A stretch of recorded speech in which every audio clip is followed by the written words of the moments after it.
Alrighty, so today we're going to talk about the other Texas team in the season preview, and actually the last Texas team in the season preview, and that, of course, is the Houston Dynamo. Now, just like their rival up north, I'm pretty sure Dynamo fans are also a little concerned heading into this season in terms of the state of the roster that they have, and especially, this offseason, they lost a couple of key pieces to their team. Probably their biggest piece that they lost this offseason is not bringing Hector Herrera this season, not picking up his option. And then, not to mention, later in the offseason, they finally cash in terms of the Coco Cares ESL, although I'm pretty sure they were not expecting him to basically sell him to a Liga MX team, that they were maybe hoping to sell him either to a South American team or maybe a European team. But alas, they settled for a Liga MX team in Pumas, and I don't think they really got as much as I feel like they could have got for Coco Carrasquillo, especially the talent that he has. And now all of a sudden,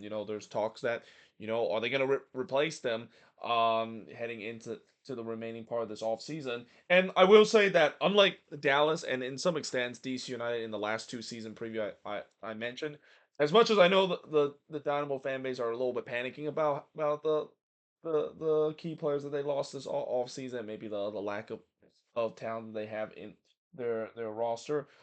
This team, I think, is in a better shape compared to the last two teams that mentioned in terms of the structure as well. And not to mention, Pat Olmstead, the GM of this Dynamo team, have already mentioned there are going to be signings that is going to happen, especially a DP number 10, which is really the biggest priority that this team has for the remaining of this off season. But that being said, last season they made it to the playoffs again, finishing in fifth with a 15-9-10 record and finished with 54 points. But unfortunately, they got eliminated by the Seattle Sounders. That was possibly the worst opponent that they could have faced in the first round because they just simply cannot beat the Seattle Sounders. They have a really bad history against the Sounders and a carry into the postseason as well. That being said, last playoff appearance was 2024. Last playoff series win was 2023 when they went all the way to the Western Conference Final before losing to LAFC. Their current head coach, of course, Ben Olsen. He's been there since 2023. Really, they revitalized his coaching career. I mean, remember how many people said it was kind of an afterthought, and people were slating him coming back to MLS, especially coming to the Dynamo. A lot of Dynamo fans were not happy with this hiring. Again, this is why when it comes to a head coach hire for a team, you can't really judge by how they will do until the resort shows. If the resort does show that they don't do well and fans were not happy with the hiring, then yeah, the fans will have every right to be upset about it. But there's more times or not, and especially from what we also saw with Chris Armas as well. There's times where it could be a very unpopular hire in the beginning, and then it just kind of worked out because that's just how it is sometimes in this league. And again, Ben Olsen has done an incredible job with the Dynamo and really has proven a lot down are wrong, and maybe proving a lot of DC United fans wrong with the way that he can still ball in this league and still be a good head coach in MLS with this new team. The current GM and the sporting director is Pat Olmstead. He's been there since 2021, and there's no doubt the Dynamo has been more ambitious when it comes to their signing. It's not a big surprise. I mean, ever since they removed their old regime, it is not a big surprise that they're starting to spend more money and started to be more ambitious. That was the frustration with the old regime, where they were just penny pinching to the dime, and it just frustrates a lot of Dynamo fans that they were just almost praying that they can find a rough in the diamond, but more times than not they find rough rather than diamond in the rough. That being said, looking at some of the transfer that they made, again, it's been a really quiet season when it comes to signings. They didn't really make too much signings, though there are some notable ones. They got Jimmy Maurer, just up north in Dallas as a free agent. Then they also got Daniel Steres, who they of course re-signed him, and then of course they got Eric Dewitt.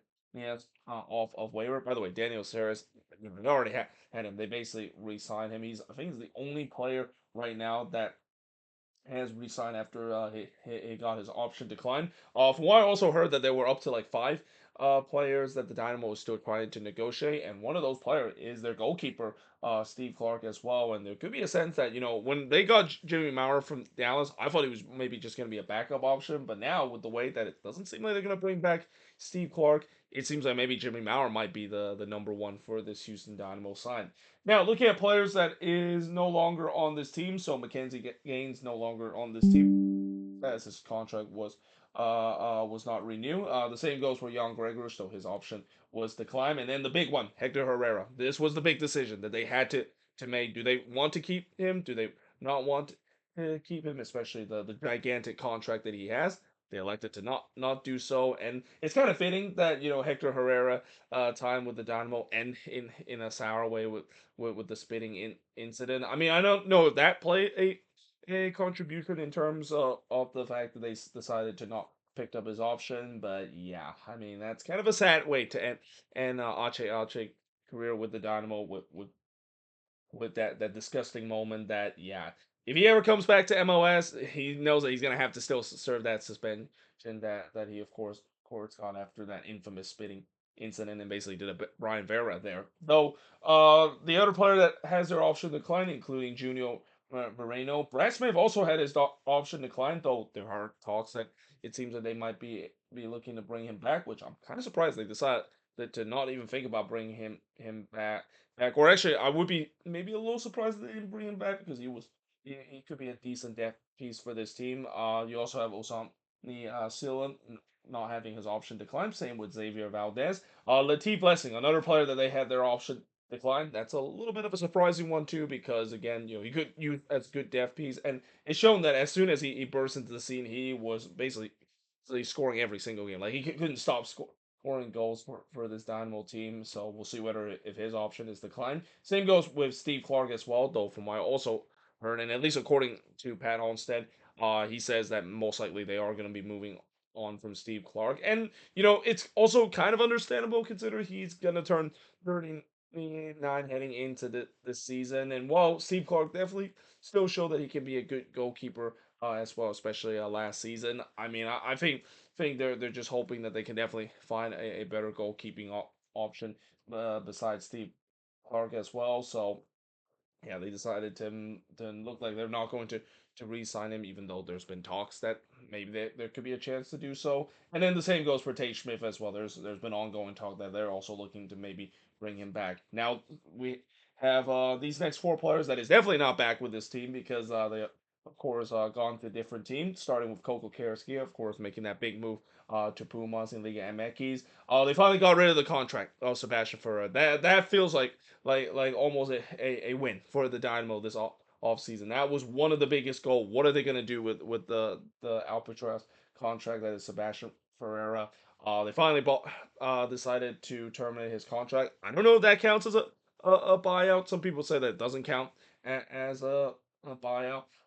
So if that of course is the case, that's even an extra bonus for this Dynamo team to open themselves a DP spot. They also loaned Karen Sargent to Lexington SC, and then they also um, decided to loan Jefferson Valverde to Ornstein SC. Now, looking at the first 5 games for this Dynamo team, so just like what I mentioned in the last season preview with FC Dallas, they of course played them in the first game of the season. That's probably the first time I ever seen the Texas Derby and El Capitan being the season opener. Then we got them playing against Inter Miami. They of course are the lucky recipient alongside with Minnesota and the San Jose Earthquakes of winning the Messi and Friends sweepstake, or at least get to host Messi and Friends sweepstake out of the Western Conference team. Now this game is going to be playing at Shell Energy Stadium. They didn't say that this game is going to be moved to NRG Stadium, which I think it's kind of understandable. I mean, they have moved games for Inter Miami at NRG Stadium as well, and you could say that the Dynamo could easily do so, but I do like the fact that there are teams that decided to play in their own venue. Sure, obviously the tickets demand is going to be absolutely crazy, and the tickets price is going to be crazy as well.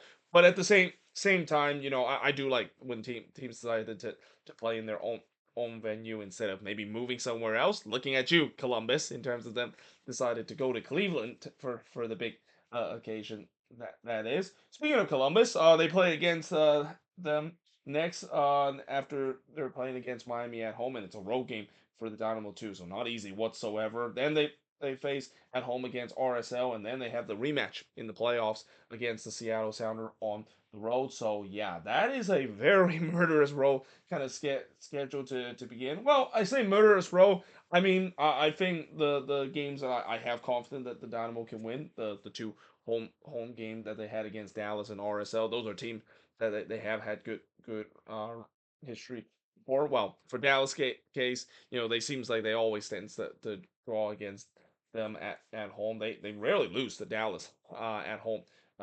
As well, so there could be a good chance that they could still get off to a good start. Though again, some of these other teams that they're facing, like Columbus, Seattle, and Miami, yeah, that's gonna be tough to get points. Then look at the last five games. They got Colorado on the road before returning home to play against the Timbers. Then they go to Nashville on the road for a late interconference matchup before playing against San Diego FC at home. And then they finish the final game of the season facing against Sporting KC on the road. That's pretty manageable schedule and pretty I wouldn't say easy schedule, but definitely a schedule that you can definitely see the Dynamo pick up a couple of points down the stretch to not only make themselves a playoff run, but maybe even get themselves top four once again and get home field advantage at least in the first round.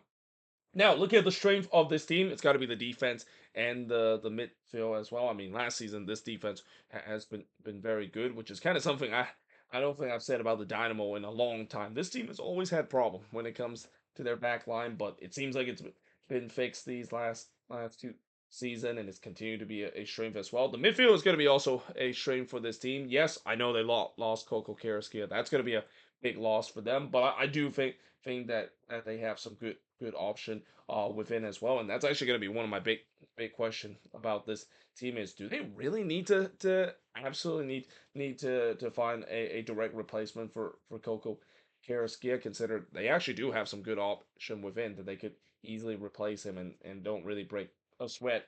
Now, looking at the biggest weakness of this team, it's got to be the lack of 10 and the depth. The depth is a little bit short in some part of this team, but the lack of 10 is the most glaring part. And again, because of the way that they made that tough choice of letting go of Hector Herrera, they had now found themselves that they absolutely need a number 10. I mean, most of the attack last season really came from Hector Herrera, and it's been the case for the last two seasons as well. And we will see whether or not if they can find that replacement for him to do. I mean, it's not going to be easy to replace the the void that Ache left to this team, but they absolutely need to do so because last season, besides Hector Herrera, really carried I mean, most of the flow when it comes to the attacking end. They don't really have other playmakers on their team that really created too many chances for this team. I mean, this team last season, I think when you look at the expectancy number, they in terms of chance creation, they were one of the lowest team in terms of that last season as well. So that's going to be something that they might need to also address. And one of the way that they absolutely need to address that is to find a DP10, and that's the first big question. Can they get a DP10, which is pretty much the biggest priority? Like they have to have a DP10. I would even go as far to say that getting a DP10, especially getting a guy that can at least um be close to what Hector Herrera produced to this team could be a difference between them making the playoffs or not. If they do not get a DP number 10, sure, they still have some good attacking pieces out there. I expect Ezekiel Ponce could do well for this team, even though he kind of had a slow start last season as well. But they absolutely need that service, and one of the way to get that service is to get a DP number 10.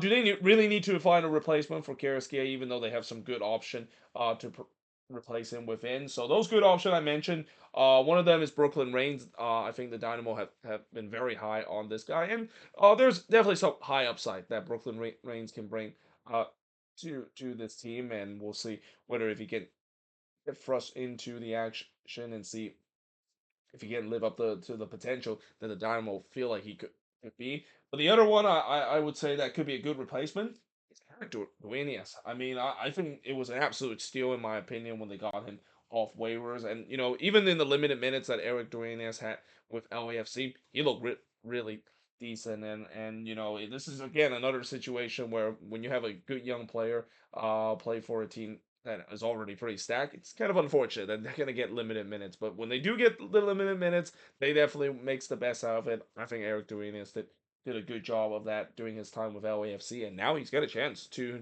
play a really big role to this team. Now, obviously, that's a huge shoulder to to try to carry for Duenas to replace the power that Karaskia left, but I do think that he could be that guy. And again, they don't necessarily need to replace Karaskia in that spot. They might be already all set when it comes to promote within. I think now that going back to what I said about the D10 position, they might need to spend that money that they got for Karaskia on that DP10 and to really get this team to not only be a contender again, but to maybe be the difference between this team making the playoffs or not. And then, of course, they have enough in the attack to be a top four contender again. Again, this goes back to the DP10 question. If they can get a solid DP10, I think this attack could be very underrated, especially again Ezekiel Ponce. If he can get the service, he's gonna put the ball into the back net. Let's also not forget about guys like Griffin Dorsey and I mean Bossy. They could also be good attacking support for this Dynamo team as well. But again, I know I said it so many times, but that it all of these question when it comes to the attack and really just in terms of whether or not this team can sustain what they did in the last two seasons goes back to the question of can they get that quality DP10 that could really be a difference of whether or not if this team make it to the playoffs or not. If they can do so, they will definitely meet their expectation. They'll be a playoff team. I think they could even win a series or two out there just like they did 2 years ago.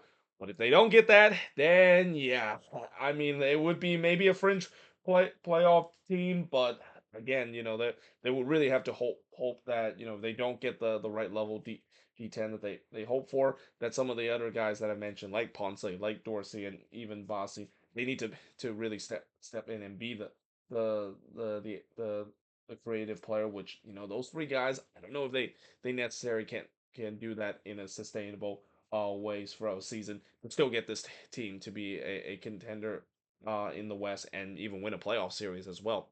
But there you have it. That is pretty much it. Talk about the Houston Dynamo. And as always, let me know in the comments below what do you think of this season preview. And if you're a Dynamo fan, what do you think is the strength, the weakness, the free big question, and the expectation for this team heading into this season? But until then, hope you guys enjoyed this video. If you do, make sure to leave a like, smash the subscribe button, and yeah, I of course will see you guys next time.